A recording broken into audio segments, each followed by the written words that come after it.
Տեսեք, վերջին օրերին մի շատ վատ դիսկուրս է Նիկոլը սկսել երկրով մեկ, այդ արցախցի երիտասարդը, որ մոտեցավ իրան, ասեց ինչու դու չես զոհվել, ինչու ես կենթանի մնացել, հետո այս ոնց որ սենց ալիքով տարածվեց եւ սկսեցին այդ իր թիմն էլ վերցրեց այդ չելենջը ու սկսեցին շարունակել, նաեւ դու ինչի չես զոհվել, նա ինչի չի զոհվել, հիմա մարդիկ սկսում են արդեն պատասխանել, բա դուք ինչի չեք զոհվել, հա, կարծես թե զոհվելը մի երանելի վիճակ է, մենք փոխանակ մտածենք նրա մասին, թե ինչու են այդքան մարդ զոհվել, հիմա մեկս մյուսից հարցնում ենք, թե նա ինչի չի զոհվել, սա ինչի չի զոհվել, բանը հասավ նրան, որ արդեն անվանական են հարցնում մարդկանց, դրանց պաշտպանության նախարար կոչվածն էլ ձեր անունը տվեց եւ հրապարակից հայտարարեց, որ ձեր ընտանիքում 6 երիտասարդ կա, ինչու չեն զոհվել։ Իհարկե մի օր հետո ոնց որ հերքել է, թե ես նկատի չունեի զոհվել, ես նկատի ունեի պատերազմին մասնակցելը, բայց այդ ելույթը բոլորս լսել ենք, որ ասել է նահատակվել բառը, այսինքն եթե ինքը չգիտի, որ զոհվելն ու նահատակվելը նույն բանն են, ոչինչ չեն կարող անել, բայց ամեն դեպքում ես կարծում եմ իհարկե, որ հասարակությունը շատ վատ ընդունեց այս դիսկուրսը, հա, ինքը իր մեծ հաշվով բոլորը դատապարտեցին, մերժեցին, հա, թքեցին, մրեցին, բայց դե իրանց վրա դա չի ազդում։ Ուղղակի կա մի ինչ-որ զանգված, որը նաև լսում է, ասում, ահա դա ճիշտ է, ասում էլ ինչի չեն զոհվել, հա։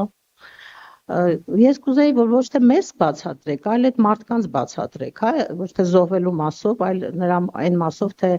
պատերազմում մասնակցել են, չեն մասնակցել, ինչու չեն մասնակցել ձեր զավակները եւ առհասարակ ոնց կարելի է պատասխանել, ոնց կարելի է դադարեցնել այս տեսակ գարշելի լողկալի դիսկուրսների տարածումը երկրով մեկ։ Դուք ոնց եք դա պատկերացնում։ Ես կարող եմ ասել, որ մեր ընտանիքի տղաները թե պատերազմի ժամանակ, թե դրանից առաջ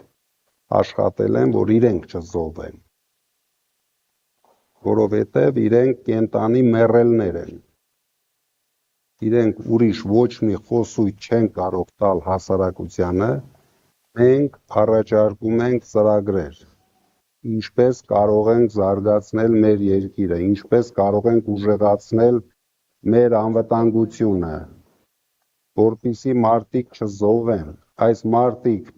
բերելով հազարավոր զոհեր այս տարիների ընթացքում, նույնիսկ չեն կշտացել դրանից, ուզում են, որ հայ բնակչության ամենակիչը են ընդդիմադիր ուժերը, ընդդիմադիր ժողովուրդը բոլորը զոհվեն, եւ եթե մենք չկանգնեցնենք այս պրոցեսները, իրենք կհասնեն իրենց նպատակին, սաֆարովները կմտնեն Հայաստան եւ այդ ժամանակ մենք չգիտենք ով կզոհվի, ով կենտանի կմնա, բայց վստահ եմ, որ առաջին հերթին այդ ասողներն են զոհվելու, որովհետև ոչ մեկը չի ընդունում եւ չի սիրում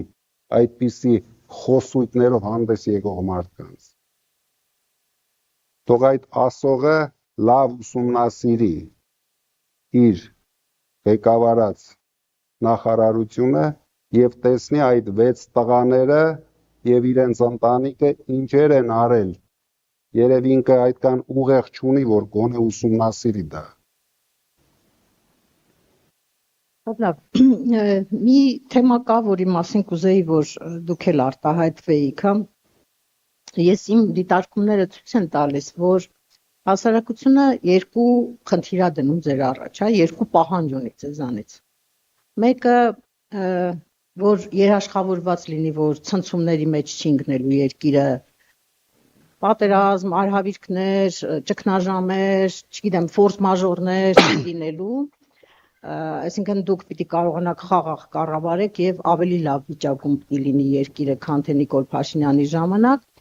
եւ երկրորդը իր համար կարեւոր է այդ բախի գործոնը, հա։ Ես ինչքան հետեւում եմ, տեսնում եմ, որ մարդիկ այսօր ինչի են կարկանդված, ինչի են այսքան սահմանափակ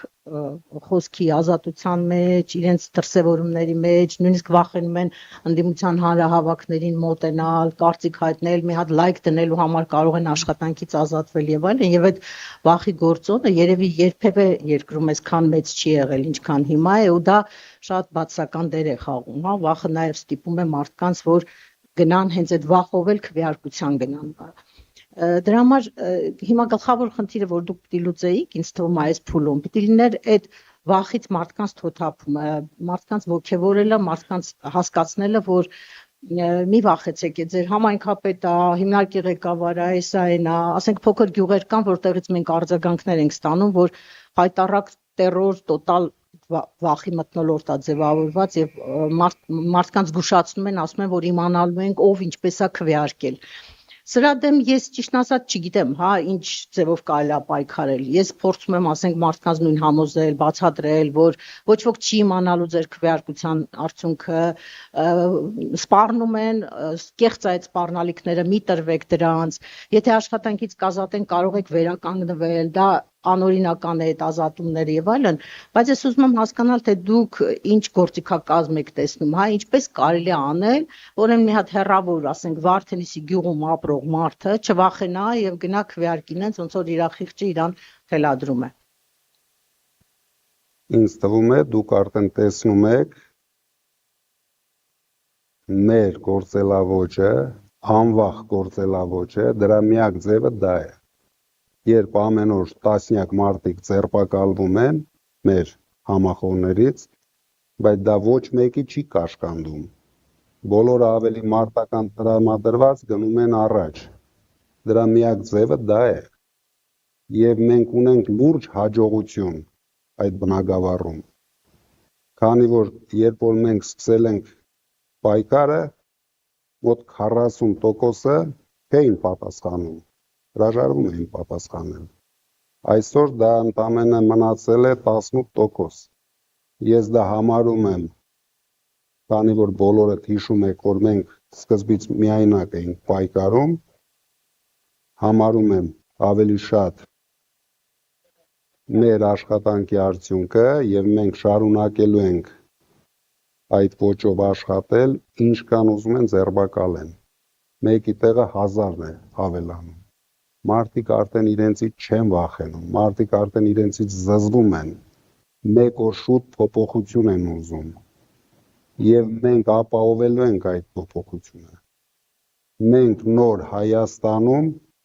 առաջին անգամ հասնելու ենք նրան, որ ընդդիմությունը հաղթելու է իշխանությանը։ Մենք դրանում վստահ ենք, և մեր համախոհներն են դրանում վստահ, որովհետև մենք թե մարզերում, թե Երևանում, երևի դուք էլ տեսնում եք մեր հանրահավաքներին, որ ոչ մեկը իրենցից չի վախենում։ Եվ ամեն օր դա գնալով քչանում է։ Դրա համար մենք ասում ենք, մենք հաղթելու ենք վախը։ Փոփոխությունը գալու է, եւ հաստատ մենք ունենալու ենք այդ փոփոխությունը։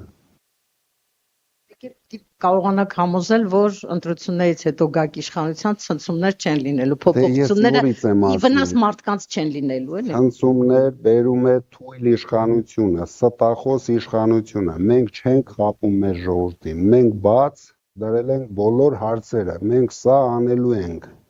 Ես նորից եմ ասում, ամսի 8-ից հետո մենք ունենալու ենք նոր Հայաստան, ամենաապահով երկիրը, զարգացնելու ենք մեր բանակը, եւ ուզում եմ ձեզ երևի առաջին անգամ այստեղ հնչեցնեմ, մենք ծրագիր ունենք զարգացնելով բանակը, վերազինելով բանակը նոր տեխնիկաներով, հասնենք նրան, որ մեր ժամկետային ծառայությունը հասցնենք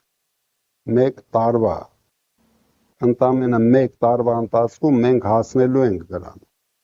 եւ մեր ժողովուրդը կտեսնի դա։ Ես գիտեմ, որ սրանք տարածում են, որ մենք ավելացնելու ենք նորից 2 տարի, բայց մենք հակառակն ենք անելու։ Մենք 1 տարի ենք սարքելու ժամկետայինը, ունենալով ուժեղ բանակ իհարկե։ Քանի որ գործընկերներս երկու հարց են տալիս, ես էլ 2 հարց տամ։ Առաջինը, ձեր հիմնակիցները ձեզ անվանում են Հայաստանի հաջորդ վարչապետ։